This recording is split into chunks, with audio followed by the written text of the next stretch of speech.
السلام عليكم. اهلا بكم في فيديو جديد. تعالوا كده النهارده هنعمل مع بعض حبة شعرية من الزمن الجميل. بجد يعني شعرية بلدي بيتي، انضف واحلى كمان من الجاهز، وطبعا مضمونة الجودة، لا فيها مواد حافظة ولا حاجة، احلى من الاندومي. يلا كده ندخل على الوصفة بتاعتنا، وزي ما تعودنا قبل ما ندخل نسمي الله ونصلي على الرسول صلى الله عليه وسلم، واللي ما اشتركش في القناة يشترك، ولو عجبك الفيديو حطي لايك وشير الفيديو علشان غيرك يستفيد. هنقول بسم الله الرحمن الرحيم. هنجيب هنا العجان بتاعنا حبايبي، واللي هنزل هنا بحوالي كده معلقتين ميه الاول ومعلقه ملح. ادي يعني معانا ميه وملح ودقيق. الدقيق انا هستخدم كيلو ونص من الدقيق، دقيق عادي من دقيق التومين، اي دقيق عندك استخدميه. هندوب الملح مع الميه، ولا هنزل كده بالدقيق بتاعي، ولا هنزل بعد كده بالميه معايا بالتدريج لحد ما اوصل لقوام العجينه اللي انا عايزاه. العجينه انا بتاعت الشعريه بتكون متماسكه شويه، يعني زي الرقاق او الفطير، زي ما بنقول احنا عندنا في الصعيد فطير، انتوا بتقولوا عليه رقاق، زي عجينه الرقاق كده او انشف منها شويه بسيطه. هنا يا حبايبي لحعجن والايه لحرجع لكم عشان ما اطولش عليكم الفيديو اكتر من كده. بس صدقوني الفيديو حلو ويستاهل صراحة، والله العظيم أحلى من الإندومي اللي كل يوم بنسمع عنه. كل يوم واحدة اتوفت ومش عارفة أكلوا إيه وشربوا إيه. دي بقى إيه على إيدك عاملاها وجميلة جدا أول الفيديو، وهنعملها كمان مع بعض. هنا حبايبي زي إيه ما شفتوا العجينة قدامكم كده متماسكة اهي. أنا لا هريحها ولا حاجة. دلوقتي أنا لا هجيب الدقيق بتاعي، ولا هقطع بقى العجين دياتي كور كبيرة، اللي هيعملوا معايا تقريبا 6 كور كبار. لها زي ما شايفين حجم العجين الكورة، ولا هحط ايه في الدقيق كده، ولا هغطيها كمان بالدقيق.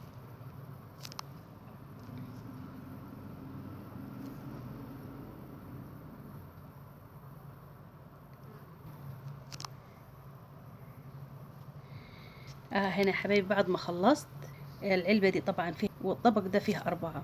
تعالوا بقى اللي هنجيب الطبلية بتاعتنا او الرخامة واي سطح عمل عندك، اللي هتحطي كده دقيق، وما تقلقيش من الدقيق الكتير ده، اللي هيطلع معانا ولا هتشوفيه شاهد الفيديو للاخر وهتشوفي انا بعمل ايه فيه.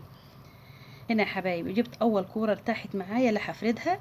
طبعا انا اللي هنشبها وعايزة السمك بتاعها ما يكونش رقيق، لا هو تخين خالص ولا هو رقيق، علشان تطلعي معايا حبة الشعرية مظبوطة، لا هي تخينة ولا هي رقيقة.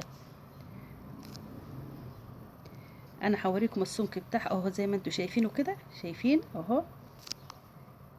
لا هنجيب بقى شوية دقيق وهنغلف بقى الفطيرة بتاعتنا كده بالدقيق، وبعد كده اللي هنجيب السكينة بتاعتنا ولا هنقطع شرايح عريضة عشان انا هندخلها في مكنة الشعرية.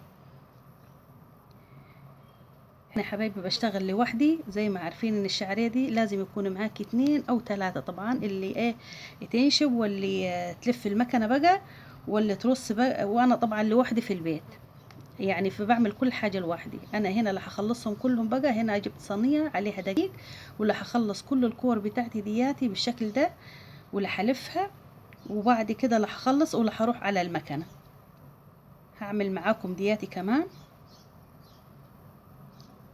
ادي هنا غلفناها بالدقيق، ولا هنقطعها ولا هنلفها رول زي ما بتلف السينابون كده، ولا هنحطها في الصينية زي ما شفتوها.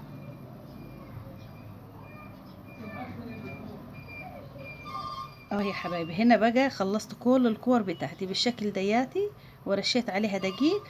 يلا بينا كده عند المكنة. ادي المكنة بتاعتنا جاهزة، هناخد كده قطعة من شرايح الفطيرة، ولا هنحطها في المكنة، ولا هنطلعها كده زي ايه الاسباجيتي.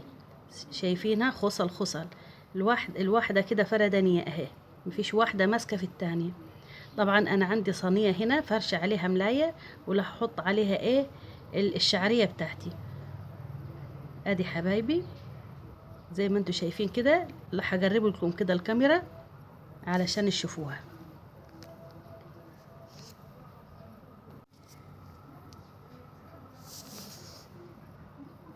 هنا قربت لكم الكاميرا.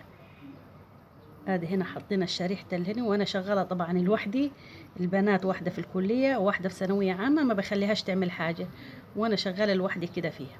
بحاول بقدر الامكان اوصل لكم ايه المشهد. ادي هنا بحط كده على الصينية اللي فرشاها ملاية علشان الشعرية بتاعتي تنشف. طبعا المروحة شغالة، حابة بقى الشعرية تحطيها في الشمس حطيها، تسيبيها تحت المروحة زي ما سبتها كده 24 ساعة سيبيها. هنا لسه علينا معايا طبعا. ادي الكمية اللي عملها الكيلو ونص، وحنرجع لكم ايه بعد 24 ساعة.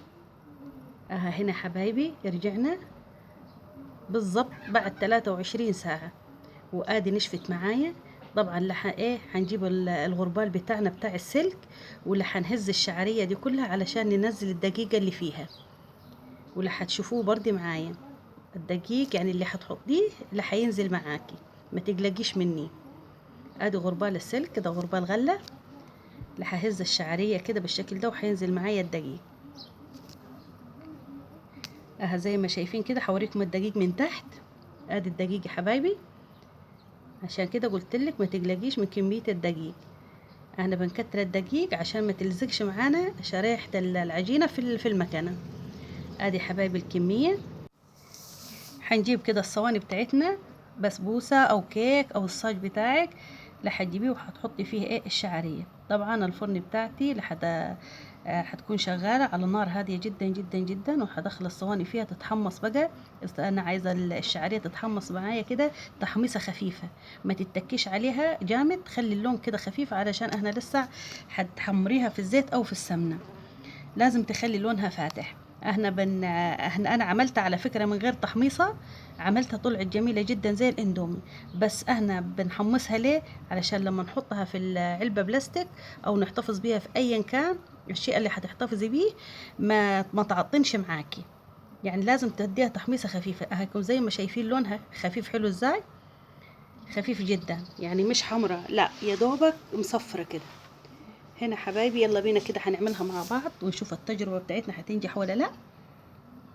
عايزة تعمليه بلبن هتعمليه بلبن، عايزة تعمليه بالصلصة هتعمليه بالصلصة، هتعمليه زي ما انا جوسي كده من غير صلصة زي ما هعمله هتشوفيه هيطلع معاكي جميل كمان. هنا طبعا جبت شوية من المادة الدهنية، سمنة على زيت، ووديتها تقليبة خفيفة طبعا، يا دوب غلفتها طبعا بالمادة الدهنية، ونزلت بعد كده عليها ايه مية من الكتل، مية تكون مغلية، وحطيت عليها بعد كده مكعبين من المرقة والملح والشطة. وهنا حبايبي اهي بعد ما ابتدت تغلي معايا راح اغطيها واسيبها تستوي. عايزاها تشرب الميه بتاعتها وما عايزاش تخليها جوسي براحتك، حابه تخليها جوسي زي انا ما عايزاها كده والعيال عندي بيحبوها كده برضه، دي حاجه ترجع لك. يعني شوفي انت ذوقك ايه وانت عايزه ايه واعمليه. وزي ما قلت لك لو حطيتي كمان معلقه صلصه او نص معلقه صلصه واخدتي معاكي اللون الاحمر الهادي هتطلع كمان خطيره معاكي. وادي حبايبي صبناها في الطباق بتاعتنا ما شاء الله جميله جدا، شايفينها مفلفله ازاي وحلوه اهي، وطعمها كمان خطير. وادي يا ستي الشعريه ما عملتيهاش غير بثلاث مكونات، الميه والملح والدقيق اي نوع دقيق، وعملنا احلى شعريه. وبكده اكون انتهيت من الفيديو. لو عجبكم الفيديو بقى حطي لايك واشترك للقناه حبيبي. السلام عليكم.